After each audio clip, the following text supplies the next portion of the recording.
Whistle அடிக்கிறது, dance ஆடுறது, அப்புறமா ஆபாச வார்த்தைகள் பேசுறது, ஹார்ட்டின் விடுறது, ஃப்ளை விடுறது அரசியல் அல்ல.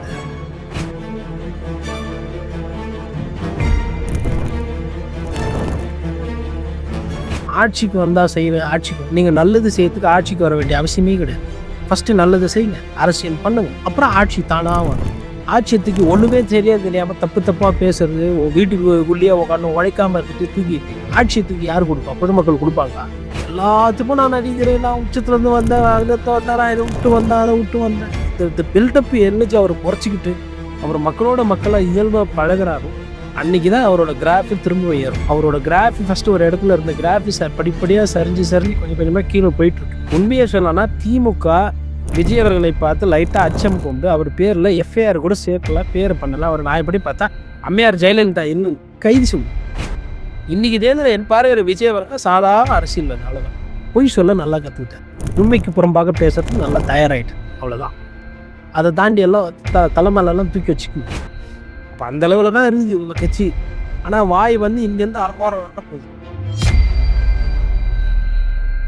உங்கள் ஆரோக்கியத்தின் ஊற்று நண்பன் ஹெல்தி ஸ்வீட் ஃப்ளோர் உடனே ஆர்டர் செய்யுங்கள். 4 நேயர்கள் அனைவருக்கும் வணக்கம். இன்று நம் நிகழ்ச்சியின் சிறப்பு விருந்தினர் மூத்த பத்திரிகையாளர் கோட்டீஸ்வரன் அவர்கள் இணைந்துள்ளார். வணக்கம் சார். வணக்கம் நேயர்களுக்கு அன்பு வணக்கம். விஜய் அவர்கள் பாத்தீங்கன்னா கட்சி தொடங்கி 3 ஆண்டுகள் 3 ஆண்டு காலத்துல அப்போ இருந்த விஜய் அவர்களுக்கும் இப்போ இருக்கிற விஜய் அவர்களுக்கும் முன்னேறி இருக்காரா இல்ல பின்தங்கி இருக்காரா? முன்னேற்றம் பின்னேற்றம் அப்படின்றதை தாண்டி ஒரு சில அத்தியாவசிய விஷயங்கள் இருக்கு. அதாவது அடிப்படைகள், கட்டமைப்பு, அடிப்படை யுக்திகள், அடிப்படையில் செய்ய வேண்டிய காரியங்கள், அது மாதிரி விஷயங்கள்ல வந்து விஜய் சார் வந்து ரொம்ப தள்ளி போயிருக்கார். நீங்கள் போய் அடைய வேண்டிய இலக்கு என்பது மிகப்பெரிய இலக்கு. ஒரு முதலமைச்சர் பதவி, ஒரு கட்சி ஆட்சிக்கு வர்றது அப்படின்றது ஒரு 2 வருட காலத்திலேயோ 3 வருட காலத்திலேயோ அது நடக்கிறதுங்க.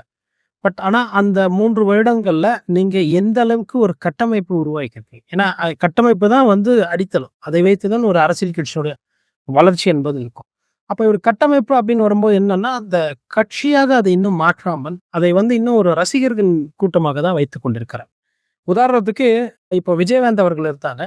விஜயகாந்த் வந்து அரசியலுக்கு வந்த பொழுதும் அவருக்கும் இதே மாதிரி ஒரு எழுச்சி, ஒரு வரவேற்பு, விஜயகாந்த் அவர்களை பார்ப்பதற்குண்டான கூட்டம் இருந்தது. கமல் அவர்கள் வந்தார், கமலுக்கும் ஒரு வரவேற்பு, ஒரு இதெல்லாம் இருந்தது. அவன் தான் ஒரு 4-5% வாக்குகள்லாம் பெற்றதை நம்ம பார்த்தோம். அப்போது இதில் என்ன ரொம்ப கவனிக்கப்பட வேண்டிய விஷயம்னா, விஜயகாந்த் அவர்கள் வந்த காலத்துலேயும் பைக்கெல்லாம் இருந்துச்சு. அப்போவும் பைக் ஓட்டிக்கிட்டு இருந்தாங்க, அப்போவும் பைக்கில் போய் ரசிகர்கள்லாம் பார்த்தாங்க. அந்த ரசிகர்களோட தன்மை என்பதும் இப்பொழுது இருக்கக்கூடிய ரசிகர்களோட தன்மை என்பதும் கொஞ்சம் மாறி இருக்கு, முரணா இருக்கு. சரி, அப்போ ரசிகர்கள்லாம் ஒரு அர்ப்பணிப்பு, ஒரு சந்தோஷம் எல்லாம் இருக்கும் தானே. விஜய் சாரோட ரசிகர்கள் வைப்பு பண்ணுறதுல என்ன சிக்கல், வீலிங் பண்ணுறதுல என்ன சிக்கல் அப்படின்னா, அது மற்றவங்களோட பாதுகாப்பை சீகுளிப்பிற மாதிரி இருக்கு. It is endangering the public safety. அப்போது இங்கே வந்து என்ன ஃபர்ஸ்ட் அவர் பண்ணோம்னா, அவரோட தொண்டர்களாக இந்த ரசிகர்களை மாற்றணும், இந்த ரசிகர்களை தொண்டர்களாக மாற்றணும். இப்போ தொண்டர்கள் அப்படின்னும் பொழுது என்னன்னா, இப்போ உதாரணத்துக்கு இப்போ ஒரு ரசிகருக்கும் தொண்டருக்கும் என்ன வித்தியாசம் அப்படின்னா, ரசிகர் வந்து எப்படின்னா அந்த தலைவரோ இல்லை அந்த கட்சியினுடைய ஒரு படம் இல்லை அந்த அவருக்கு பிடித்த சினிமா நடிகர் வராருன்னா அங்கே போய் ஆரவாரம் பண்ணிட்டு போயிடுறதுன்றது ரசிகர்.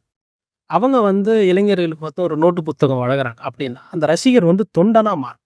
அது ரசிகர் வந்து தொண்டு செய்யலாம். யாரோட ரசிகர்? அஜித்தோட ரசிகர் தொண்டு செஞ்சு தொண்டனா மாறும். விஜயோட ரசிகன் ரசிக்கிறா விஜய் அவர்கள் நடிக்கிறத, அந்த ரசிகன் என்ன பண்றான், வேற யாருக்கோ ஒரு ஏழை பாடிக்கு உதவி செய்து தொண்டு செய்து தொண்டனா மாறும். இதுதான் அடிப்படை ரசிகருக்கும் தொண்டனுக்கும் வித்தியாசம். அப்போ இவங்க என்னன்னா ரசிகராகவே இருக்கிறாங்க.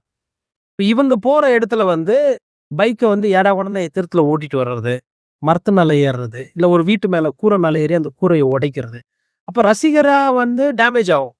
அவங்களே தொண்டர்களா இருந்தாலும் அது மாதிரி பண்ணாங்க. நம்ம ஏன் இப்படி நடந்துக்கிறோம், ஏன் ஒருத்தர் தள்ளு முன்னு பண்ணுறோம், ஏன் வந்து ஒரு நெருக்கடிக்குள்ளாக்குறோம்னு அந்த சிந்தனை வந்து அப்போ அந்த வேர் வந்து நல்லா இறங்கி மக்களோட மக்களாக பழகி தொண்டு செய்து சேவை செய்து அது ஊனணும். அப்போ தான் எல்லா ஊரு கிராமத்துக்கும் போய் விஜய் அவர்களே நல்லது செய்ய முடியாது. பட் விஜய் ரசிகர்கள் செய்யலாம். இப்போது ஒரு உதாரணத்துக்கு இந்த நேரம் இந்த கூட்டம்லாம் வந்தது இல்லையா, விஜய் பார்க்க வந்த கூட்டம், அதில் வந்து ஏதோ ஒரு 2 கிராமத்தில் ஒரு 100 வீடை தத்தெடுத்து அவங்கெல்லாம் நல்ல பெயிண்ட் அடிச்சு கொடுத்துட்டு அதில் வந்து ஒரு விஜயோட ஃபோட்டோவோ இல்லை அங்கே வந்து ஒரு ஒரு ஒரு 500 குழந்தைகளை தத்தெடுத்து அவங்களுக்கு சட்ட புஸ்தகம், இல்ல புத்தகம், சட்டப்பை, சொக்கா, ட்ரெஸ்ஸு இதெல்லாம் எடுத்து குடுத்துருந்தாங்கன்னா, அது இன்னைக்கு பேசுபொருள் தான். ஆனா அது எல்லாமே நாங்க ஆட்சிக்கு வந்தா நான் சொன்னதெல்லாம் 10,000, 20,000 மேட்ரி. இது கூட ஆட்சிக்கு வந்தா தான் பண்ணுவோம்னா, அப்ப அவ்வளோதான் உங்களுக்கு அறிவியல், அரசியல் நோக்கி. ஒருத்தர் வந்து இப்போ அந்த கட்சியில வந்து உதாரணத்துக்கு ராஜ்மோகன் இருக்காரு. அவர் வந்து இந்த முட்டைப்பால் திட்டம்னு சொல்லிட்டு ஒண்ணு பண்ணிட்டு இருக்கிறார். பண்ணாமலாம் இல்ல. ஒரு சிலர் பண்றாங்க. விஜய் அவர்களுமே வந்து அந்த +2, 10th படிச்ச மாணவர்களுக்கு பரிசுலாம் குடுக்குறாரு. நான் என்ன சொன்னேன்னா, அதெல்லாம் பத்தாதுன்னு சொன்னேன். அது வந்து ஒரு பெரிய கட்சிக்கு அது வந்து சின்ன சின்ன நல்ல விஷயம் இல்ல. இப்போ இது தமிழ்நாடு ஃபுல்லா இந்த மாதிரி இந்த 2, 3 வருஷத்துல பண்ணினீங்கன்னா, அந்த கட்சிக்கு ஒரு பேசுபொருள் வந்திருக்கும்.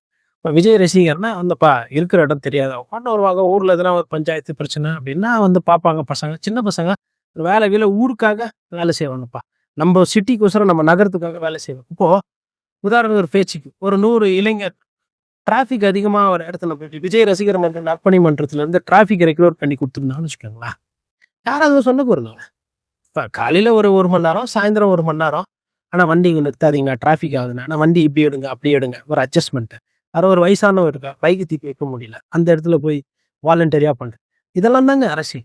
விசில் அடிக்கிறது, டான்ஸ் ஆடுறது, அப்புறமா ஆபாச வார்த்தைகள் பேசுறது, ஹார்டின் விடுறது, ஃப்ளை விடுறது அரசியல் அல்ல. அதோட தன்மை வேற. அரசியல் என்பது வேற. அரசியல்னா என்னன்னா, மக்களோட வாழ்வாதாரத்தை மேம்படுத்துறது அரசியல். அப்ப மக்களோட வாழ்வாதாரத்தை மேம்படுத்துக்கு என்ன? ஆட்சிக்கு வந்தா செய்வேன், நீங்க நல்லது செய்யறதுக்கு ஆட்சிக்கு வர வேண்டிய அவசியமே கிடையாது. ஃபர்ஸ்ட் நல்லது செய்யுங்க, அரசியல் பண்ணுங்க, அப்புறம் ஆட்சி தானா வரும். ஆட்சியத்துக்கு ஒண்ணுமே தெரியாம தப்பா பேசுறது, வீட்டுக்குள்ளேயே உட்காந்து உழைக்காம இருக்கிறது தூக்கி ஆட்சியத்துக்கு யாரு கொடுப்பா? பொதுமக்கள் கொடுப்பாங்க. எடுத்த உடனே எம்ஜிஆர் கட்டியா கொடுத்தாங்க. எதுக்கு தவறான வதந்திகளை, தவறான செய்திகளை பொதுமக்கள் கிட்ட பரவி விடணும் விஜய் சார்? எம்ஜிஆர் அப்படி வரல.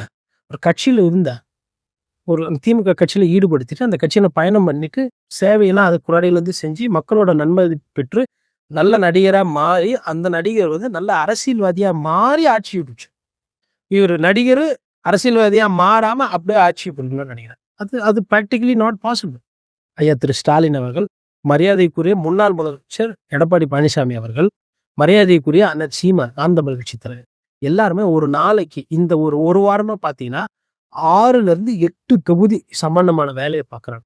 அப்போ அவனுக்கு எவ்வளவு வேலை பார்க்குறாங்க? அவர் எடுத்தீங்கன்னா திருவண்ணாமலை, அரியலூர் பக்கத்துல என்னென்ன இடமோ அங்க போய் பார்க்குறாரு. நேற்று எடுத்தீங்கன்னா இவர் சென்னை ஃபுல்லா. இது தொடர்ந்து பிரச்சாரம், தொடர்ந்து கட்சிக்காரங்களை பார்க்கறது, கூட்டணி தலைவர்களை பார்க்கறது, தேர்தல் அறிக்கையை பிரபலப்படுத்துறது, இந்த வேலையெல்லாம் பண்ணிட்டு இருப்போது இவர் ஒண்டிதான் அந்த கட்சியில வேலை பார்க்குறாரு. மற்ற 2ஆம் கட்ட தலைவரெல்லாம் உருவாக்கலாம். தேர்தல் வேட்பாளரே நிறைய பேர் வந்து வெளிக்கட்சியில இருந்து வந்தவங்களெல்லாம் போட்டிருக்காரு. இன்னும் சுருக்கமா சொல்லணும்னா, தேர்தலை நின்றுங்க, செலவு நான் பார்த்துக்கணும் நம்பிக்கை கொடுத்துருப்பாங்க இல்லையா, அவனுக்கு நிறைய பேருக்கு வந்து இன்னைக்கு பண உதவி பண்றதுக்கு ஆள் இல்லை தாவேக்காக. இதெல்லாம் யாரு சரி செஞ்சுது? விஜய் சார் தான் பண்ணுது. ஏன்னா சினிமா மாதிரி ஒரே ஒரு ப்ரொடியூசரை வச்சு நடக்கிற வேலையா? அப்ப யதார்த்தத்துல என்னென்ன நடக்கும், ஏது நடக்கும் அப்படின்ற அந்த அடிப்படை புரிதல் இல்லை. அவருக்கே டாக்கப் பண்றதுக்கு இப்போ பெரம்பூர்ல போய் கேட்டீங்கன்னா, வீடு வீடா கேட்டீங்கன்னா விஜய் சார் சொல்லுவாங்க, விஜய் ஜெயிக்கிறதுக்கு வாய்ப்பு இருக்கு. அப்படியே இந்த சைடு நீங்க ஆர்கே நகர் வந்து கேட்டீங்கன்னா விஜய்ன்னு சொல்ல மாட்டாங்க. விஜய்ன்ற அந்த ஒரு தனி நபருக்கு தான் அந்த செல்வாக்கு. விஜய் கட்சிக்கு செல்வாக்குன்றது இல்லை. அப்போ வேற தொகுதி எல்லாம் போகுவா, இந்த கட்சி அடிதாகுது, இந்த கட்சிக்கு ஓட்டு பெருசா இல்லை. அப்போ விஜய் ஒண்டி ஜெயிப்பாரு. மற்றவங்களோட நிலைமை பக்கத்து தொகுதியில அதிமுக திமுக தான் போட்டி. ஆர்கே நகர் அங்க வந்து அந்த விஜய் ஃபேக்டர் வந்து பேசு பொருளா இருந்தது. இப்ப பர்செப்ஷன் பண்ண வேகமா குறையுது. என்னன்னா, ஒரு விஷயம் உழைக்கிறது, தேர்தல் வேலை பார்க்கறது, மக்களை போய் வீடு வீடா ஓட்டு கேட்கிற மாதிரி ஒரு சிறப்பான ஒரு விஷயம் இது வரலாம் கிடையாது. இப்ப வீடு வீடா போய் ஓட்டு கேட்கிற அந்த கலாச்சாரம் வந்து இல்லை அப்படின்னா, இல்லை அது வந்து ஒரு எஃபெக்டிவ் டூலா இல்லை, அதாவது இதுக்கு பலன் இல்லை அப்படின்னு இருந்தது.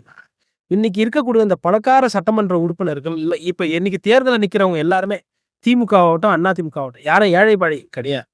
அந்த பணக்காரர்களோ இல்லை அரசியல்ல பெருசா ஆளாகணும்னு நினைக்கிறவங்க எதுக்கு வீடு வீடா போறாங்க? ஏன்னா பல வருடங்கள் அகெயின் அண்ட் அகெயின் வீடு வீடா போய் ஓட்டு கேட்கறதா ஒரு மரியாதை உண்மான். அப்ப வீடு வீடா ஓட்டு கேட்கிற அளவுக்கு விஜய் வந்து இன்னும் பக்குவப்படல. சரி, அவரு பெரிய நடிகர், வீடு வீடா போய் எல்லாம் ஓட்டு கேட்க மாட்டார். இப்ப நீங்க கேட்கலாம், ஸ்டாலின் அவர் போய் வீடு வீடா ரோட் ஷோ நடந்து போறாங்களா, காலைல பார்க்கிங் போறாங்க, அப்போ மனுஷால பார்த்துதான் வணக்கம் வச்சு ஓட்டு கேட்க. நான் முதலமைச்சர் அப்படியே டாடா கேக்கெல்லாம் போனேன். எடப்பாடி பழனிசாமி எங்க நடந்து போனோமோ அங்கெல்லாம் நடந்ததா போய் ஓட்டு கேட்கிறார். ஸோ ஒரு சிலது வண்டியில போறான், ஒரு சிலர் நடந்து போறான், ஒரு சிலர் தெருவா போறான். ஸோ இதுதான் முறை. எல்லாத்துக்கும் நான் நடிக்கிறேன், நான் உச்சத்துல இருந்து வந்தேன், அங்கத்த வந்தாரா, இதை விட்டு வந்தேன், அதை விட்டு வந்தேன். இந்த பில்டப் என்னைக்கு அவர் குறைச்சிக்கிட்டு அவர் மக்களோட மக்களா இயல்பா பழகுறாரோ அன்னைக்குதான் அவரோட கிராஃபி திரும்ப ஏறும். அவரோட கிராஃபி ஃபர்ஸ்ட் ஒரு இடத்துல இருந்த கிராஃபி படிப்படியா சரிஞ்சு கொஞ்சம் கொஞ்சமா கீழே போயிட்டு இருக்கு. உண்மையை சொல்லலாம்னா திமுக விஜய் அவர்களை பார்த்து லைட்டா அச்சம் கொண்டு அவர் பேர்ல எஃப்ஐஆர் கூட சேர்க்கல, பேர் பண்ணல. அவர் நாயப்படி பார்த்தா அம்மையார் ஜெயலலிதா இன்னும் கைது செய்யும். எந்த குற்றவாளி எடுத்தோன்னு தமனை ஏத்துக்கிறான் சொல்லுங்க? எந்த குற்றவாளி ஏத்துக்கிறான்? யாருன்னா ஒரு அமைச்சர் ஊழல்வாதி இல்ல முன்னாள் அமைச்சர் யாருன்னா ஒருத்தர் என்னைக்கு நான் ஆமா நான் துட்டு வாங்கினேன், நான் லஞ்சம் பண்ணேன், நான் ஊழல் பண்ணேன், ஆத்து மணல கொள்ளையடிச்சேன், நான் சாராய வேலையில 10 ரூபாய் பாட்டிலுக்கு எக்ஸ்ட்ரா வாங்கினேன், நான் பில்டிங்ல போய் கட்ட பஞ்சாயத்து பண்ணேன், யாருன்னா ஒருத்தர் ஒத்துருக்குறாங்களா? ஒரு அரசியல்வாதி? எல்லாம் வந்து ஐயா நம்ம தம்பா இல்ல ஐயா கக்கனா காமராஜரா அறிஞரா? சாதாரண அரசியல்வாதி. இன்னைக்கு தேர்தல் என் பார்வையில விஜய் அவர்கள் சாதாரண அரசியல்வாதி. அவ்வளவுதான்.